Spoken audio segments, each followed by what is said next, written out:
Hello and welcome to the first ever Moarhammer Battle Report. Yay! So I'm going to start putting out these battle reports on YouTube of Warhammer Fantasy and possibly 40k, I'm not really sure. But let's just dive straight into this first game with the Nurgle Legions against Nurgle Beastmen, which were actually Nurgle Legions, but we'll skip that bit.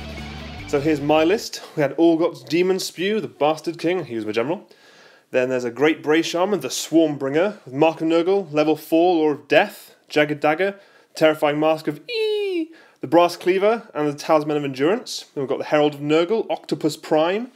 It's level 1, Lord of Nurgle, Greater Locus of Fecundity, a Palanquin of Nurgle, and a Greater Gift, which I pretty much always just swap out for the Balesword.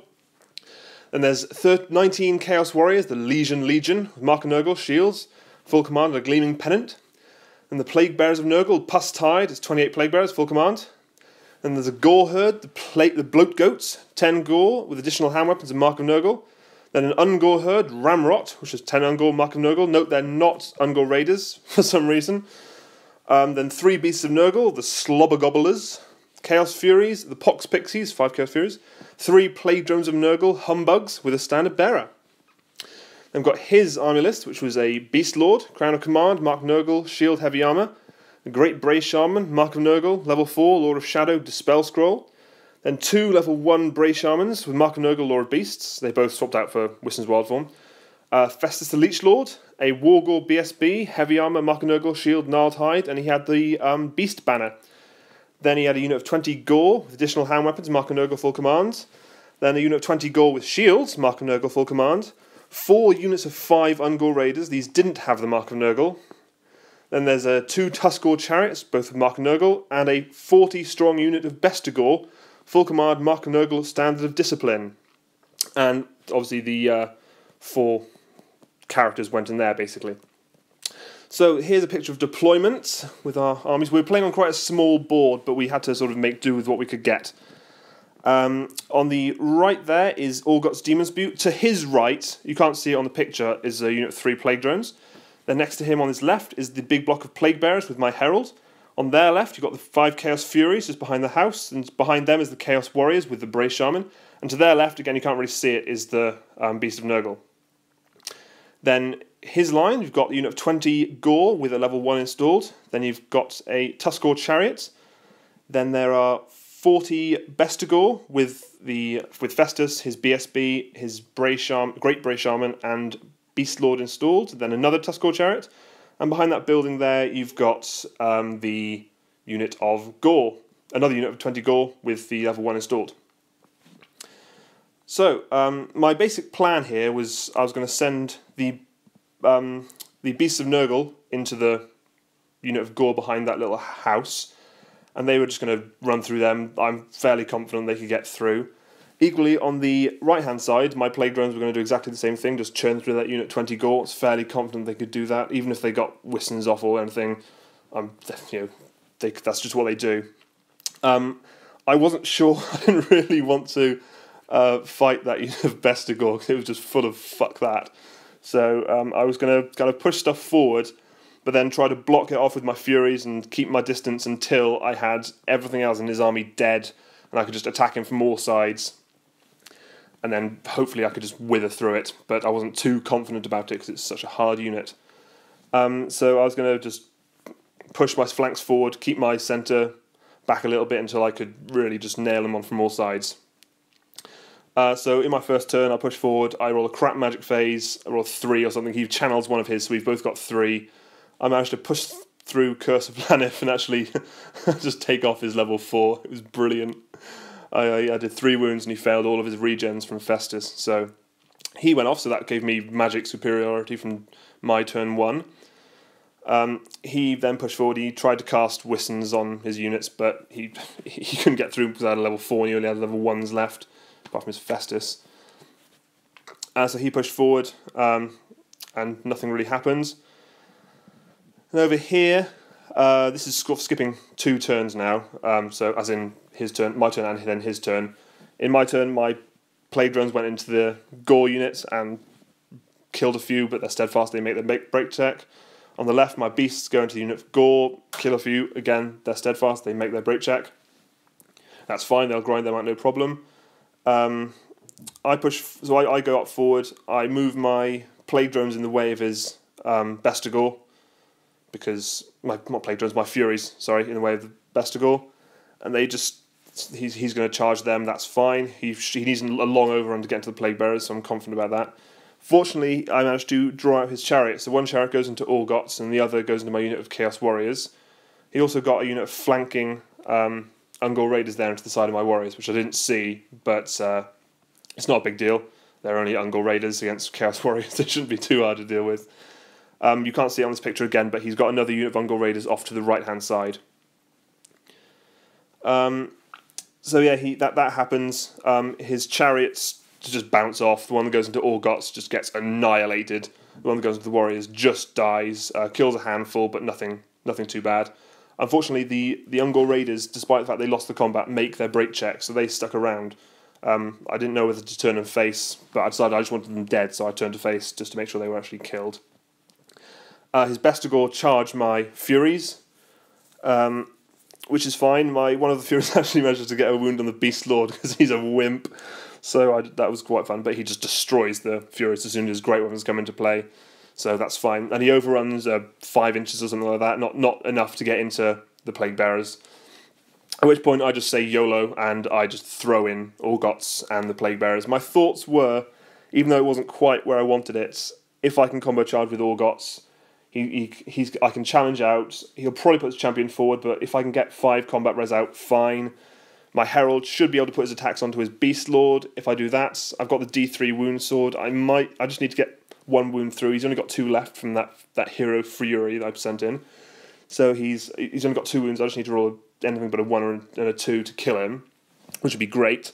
If my Plague Bearers can do a handful of wounds and then weather the storm of attacks coming back, I might be okay and stick around, and then just Orgots can start challenging out the rest of the characters that are actually useful, or putting them to the back, in which case they're not as much use. So either of those is fine. That was my thought anyway. Over here you've got my Warriors just carving the rest of the Ungor up, and you can just see my unit of Ungor in front of them. They came on the flank there. So my thoughts were, if they get a chance, they can go into the flank of the Bestigor for all the good it'll bloody do. And then just the bottom corner there, you can see my Gore. They came on my edge, because they're retards. Yeah, it didn't go that well. I absolutely flood my attacks. The only reason Orgots won his challenge was thanks to Thunderstomp, which was great. My Herald of Nurgle missed all of his attacks. My Plague Bearers hit twice, maybe killed one. I think they killed one, and then he attacked back, did a infinity wounds, and then half of my unit was just dead from combat res, and Orgots was all like, I just noped the fuck out of there. So he was gone. And like I mentioned earlier, when there was 5 Ungol Raiders just off to the right there, yeah, they're still there. So they're going to charge, which made me pretty nervous. They were about 5 inches away, so that was going to be kind of just who can roll higher on 2d6. And based on that combat, it was going to be him, so... Fortunately, my Plague Drones, you can just see in the top corner there, they won their combats. The Gore ran away, and I turned to the flank of the Bestigor. Hopefully I can run in and save the day. You can't see this, but my Beast of Nurgle, the same turn, ploughed through the unit of Gore, won their combats. They ran away, I chased them, I caught them, wiped them out, and I was sitting over there quite happily. Then he charged the beasts with a unit of Ungor. I wiped them out easily, and they fled. I turned to face, basically, I could see the rear of the Bestigor. So given that that happened, that was put me in a good position. Unfortunately, in that round of combat, he just annihilates the rest of the Plague Bearers. There was nothing left, and he turned them to face the Warriors, because they're the one thing he didn't want in the flank, which is fair enough, they had ranks. And the Ungol Raiders did charge Orgots, but he got away. He rolled like an 11 to flee, so he was completely out of the game now, basically, because there was only going to be a couple of turns left. He still had to rally and turn and then still charge, so I wasn't too happy with that, but c'est la vie. So yeah, like I said, then it was my turn, and in they go. I was like, screw it, this is the only chance I'm going to get to kill them, otherwise they're just going to plough through my units one by one. So my warriors into the front, plague drones to the side, beasts into the back, and this unit of Ungor into the side. So I was fairly confident with this. I issued a challenge with my unit champion. He accepted it with his Wargore, which I thought was quite risky because he had one wound left. He took a wound from, I think it was Spirit Leech the turn before. So he'd only had one wound left, so accepting was quite risky. So that challenge happened. Obviously, I had 3 attacks. I rolled 3 1s, obviously, which is great. But he attacks back, and he rolls 3 1s. It was a cacophony of 1s. It was great. Then my British Shaman has the Brass Cleaver, which is +1 attack for each model in base contact. You can still put all of those attacks on a single model, which was great, which is exactly what I did. I put him on his Beast Lord, and I chopped his fucking head off. So his Beast Lord went down like a sack of shit, which was quite fun. Which was actually quite a big turning point because he has the Crown of Command. And when he was choosing to attack back with his main unit, he decided not to put any on the Ungor because he was like, yeah, they'll just die anyway, which was fine by me, but we'll get to that. So this is what it looked like after the combat, and I annihilated him. I also got Soul Blight off, so he's -1 strength and toughness, and that toughness made a big difference because it meant that my plague drones were wounding on 2s, my beasts and my warriors were wounding on 3s instead of 4s. Equally, it means that his Bestigor attacking back were wounding my drones and beasts on 3s rather than just 2s, and it meant that my warriors got a 6-up save as well as their 6-up parry, so it just meant they saved. So I killed about 17 of his Bestigor plus his Beast Lord. He still kills 6 of my warriors, does 2 wounds on the Beast of Nurgle and a wound on the Plague Drones. But as you can see, none of the Ungor are touched. Like I said, he chose to attack all of his attacks on the Chaos Warriors, which meant that I have a rank in his flank, which means not only does he not get ranks, but we have the same number of ranks in the combat, so he's not steadfast. And now that his Beast Lord is dead, he's not stubborn at all. So he needs double 1s, and he rolls a 5, and he says, yeah, I passed. And I was like, no, how you passed? And he said, I've got a Crown of Command.